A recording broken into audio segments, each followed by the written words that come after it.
Dear brother, words are incapable of exhibiting the pain that I feel, witnessing the person that you have derailed yourself into and speaking of things that do not make sense to the common person and simply aren't real. Sure, I act like I don't care, and sure, I've somehow been able to form a callus over my unforgiving heart that cares for people unconditionally. But it's pointless, you see, because since I can remember, I've been forced to carry the weight of your careless mistakes starting your 7th grade year to now your 21st year alive. Words cannot explain the pain that you have brought upon those that love you and how powerless I feel when I see you walking around low-income cities looking for things to keep your mind off of the fact that you do not have a place to sleep at night. You have caused your own family to simply give up, and God, does it affect your teenage sister that you chose second over the euphoria of intoxication?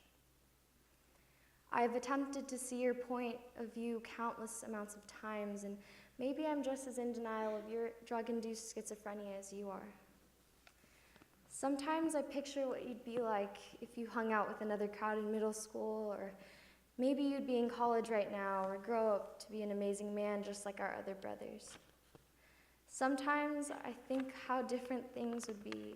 Maybe mom and dad's marriage wouldn't be burning out as I get closer and closer to turning 18, and maybe mom wouldn't cry as often as she does, even if she swears she's all right.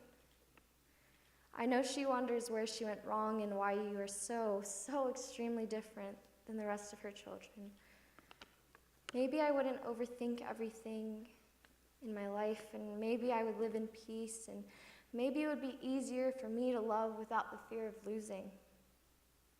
Maybe anxiety would not run through my veins like the rest of my blood cells do, and maybe I wouldn't suffer so much when I see the sickeningly privileged kids here in Irvine doing drugs or giving strange looks to those who are not mentally stable, or most disgustingly making fun of people who are victims of poverty or homeless.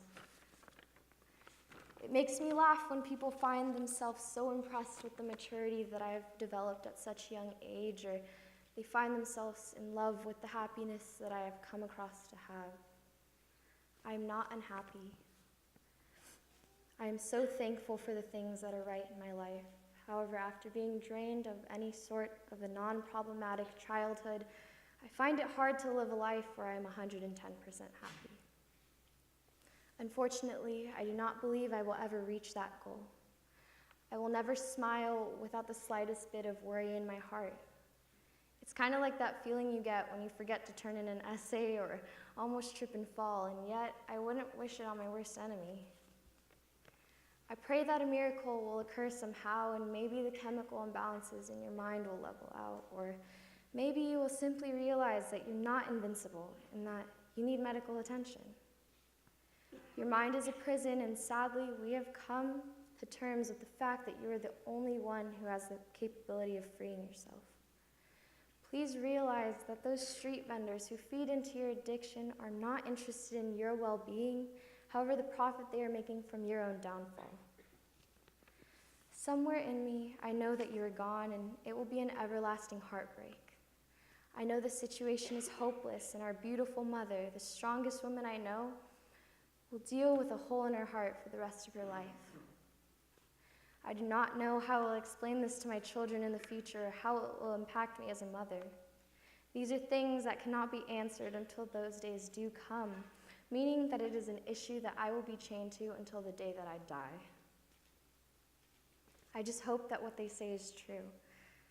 I hope everything does happen for a reason. Most of all, I hope it was worth it. Nevertheless, maybe this letter is not just for you. Maybe it's for life itself, or for me, or for our family. I don't know if my thoughts are pointless, or if pouring my heart only helps me, if pouring my heart out only hurts me more than bottling it up, like I've trained myself to do. I just hope that it was worth it on your part. And maybe, just maybe, I'll look back on this letter that I wrote when I was 15 years old, tears welling in my eyes while we're drinking coffee with our other siblings and you are a new man. Maybe I'll be smiling because little did I know it was a blessing in disguise that we lost you to the streets for a while. Sincerely, Alex.